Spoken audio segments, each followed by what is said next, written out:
good YouTube? It's your boy J.V.N. And I'm back with another reaction video. You already know what it is.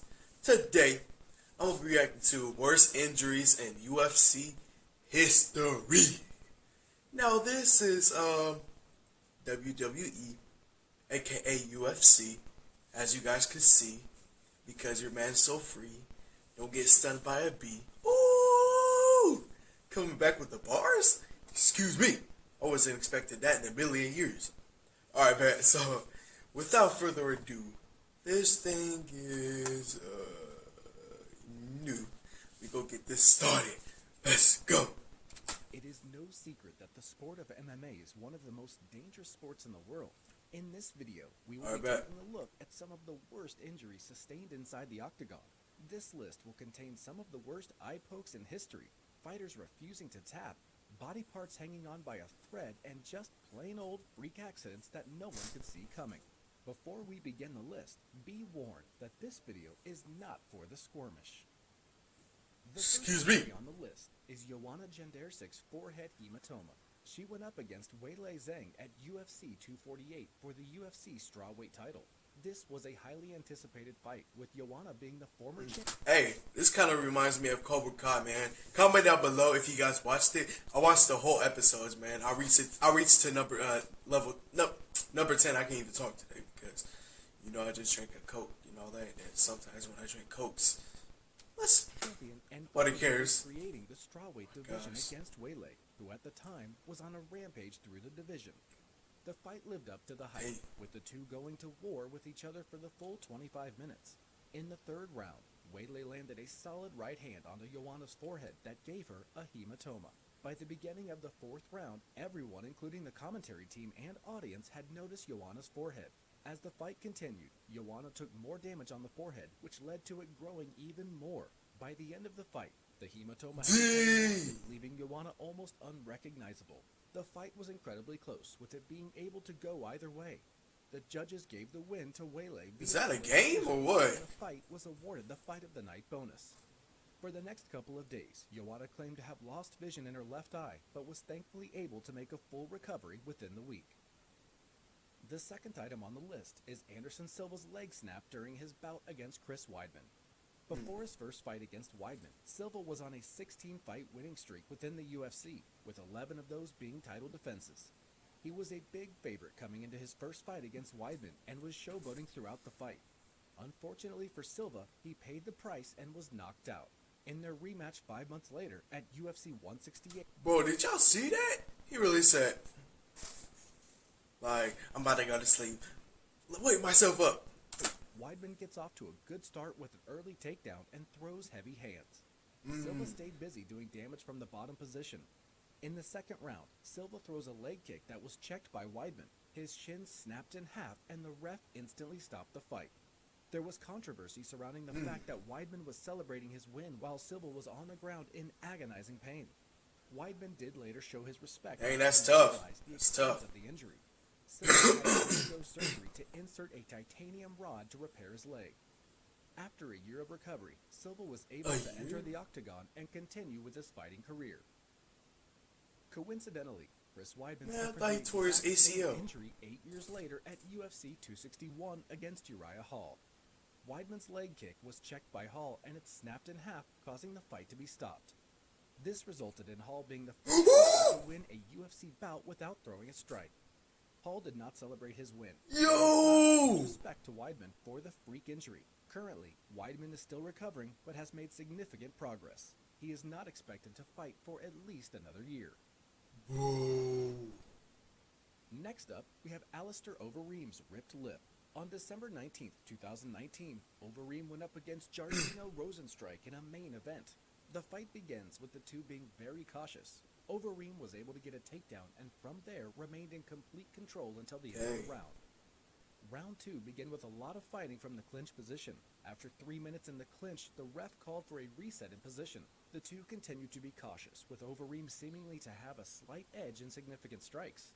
In round 3, Overeem gets a nice takedown and starts to ground and pound from there. Entering the first main event round, Rozenstruik comes forward with a barrage of strikes. He seems to be slightly more aggressive in this round compared to previously. The fight stays on the feet for the fifth and final round. Overeem appeared to be the more dominant fighter overall and was set to take the win via decision. But in the final 5 seconds of the fight, Rosenstrike lands a clean right hand that drops Overeem, giving him the win via KO.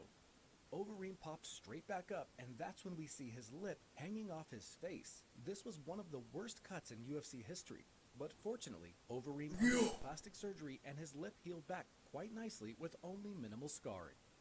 Overeem claims that the fight I really thought Mike Tyson ripped that off. stopped too early as he was just knocked down and he was able to get right back up. Comment below if you thought the right call was made. Next, we have Frankie breaking Tim Sylvia's arm at UFC 48 for the vacant heavyweight title. This one shows the importance of high-level refereeing, especially when the stakes are high. The fight begins with Silva taking Mir down to the ground. From here, Mir was quick to lock in an armbar and snapped Sylvia's arm. Herb Dean was quick to notice the pop and stop the fight. Sylvia protested the stoppage and claimed his arm was not broken and even got the go-ahead from the doctor. The crowds were booing, but upon the replays, Joe Rogan was able to spot the moment the arm popped. Hence, why Mir was awarded the win via TKO. Since then, Sylvia had screws placed into his arm to assist in recovery.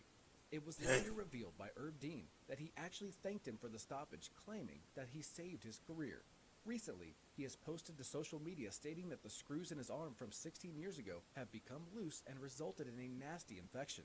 His partner has since set up a GoFundMe page to help pay for the medical expenses. If you would like to donate to the page, the link will be in the description. They still donating to this day? The worst eye poke incident in UFC history.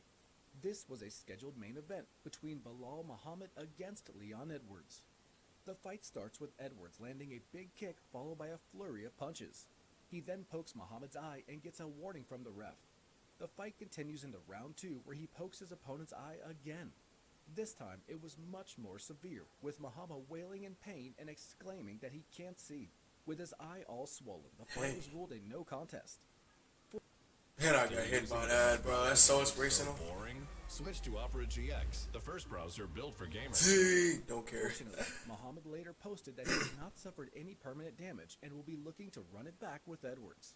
Despite the fight being labeled as a no contest, Edwards stated that he is no longer interested in the rematch and instead looking for the title shot. Dana White has also posted an image of the eye poke to his Twitter account. This incident has sparked the old debate on the need of better designed MMA gloves to reduce eye poke accidents. Next up, we have Leslie Smith against Jessica Eye at UFC 180. Right off the bat, Jessica comes out aggressive and appears to be much faster than Leslie. Towards the end of the fight round, dang, I'm surprised they're not pulling no hair. Cauliflower ear, causing it to explode on impact. She continues to dominate Leslie, and we see blood pour everywhere. In between rounds, we see Leslie's ear dangling while they are attending her. The fight continues into the second round, but not for long. Herb Dean calls for a timeout, and with her ear looking like it can literally tear off at any second, the fight was called off. Nah, Mike Tyson can do that. Excuse me. Leslie can be seen protesting the stoppage, to which she later claims was because she couldn't feel any pain in her ear, but upon seeing the replays completely understands why the fight was stopped. Backstage, the doctor took 1 hour to stitch up her ear, and she has since been medically cleared to fight in the octagon again. Okay, bet. She The chilling? final fight we have on this list is Jon Jones versus Jail Sonnen at UFC 159. Both fighters were coaches on the Ultimate Fighter show. This resulted in many fans publicly criticizing the UFC for allowing Sonnen to fight for the light heavyweight title after just losing to Anderson Silva for the middleweight title. He really hit that weave. A lot of trash talk in typical Chael Sonnen fashion, creating a lot of tension between the two. The fight starts off with Jones initiating a clinch and getting the takedown. Sonnen manages to get back to his feet, only to be taken back down moments later. From there, Jones lands heavy elbows and punches and takes the win via TKO. It was only until the post-fight interview with Rogan had he realized his toe was broken and bloodied up. It is unclear the exact moment that dislocated his toe, but believed to be because of an awkward position before the takedown. On the bright side, injury appears to have not caused any permanent damage and only a superficial wound. That concludes the list for the worst injuries in UFC history. It would be greatly... Shoot. Excuse me. That was tough right there, man. Like, kind Comment down below if you guys want more UFC reactions, man, because, you know, your boy could throw down with those reactions, though. So, yeah, that would be the end of the video. Make sure you guys like, comment, subscribe. You guys know the rest, and my road to 300 subscribers, it would mean a lot to me if you guys subscribe right now, man. Like, subscribe right now. It's easy. It don't cost absolutely nothing. Alright? So, without further ado, I'm out.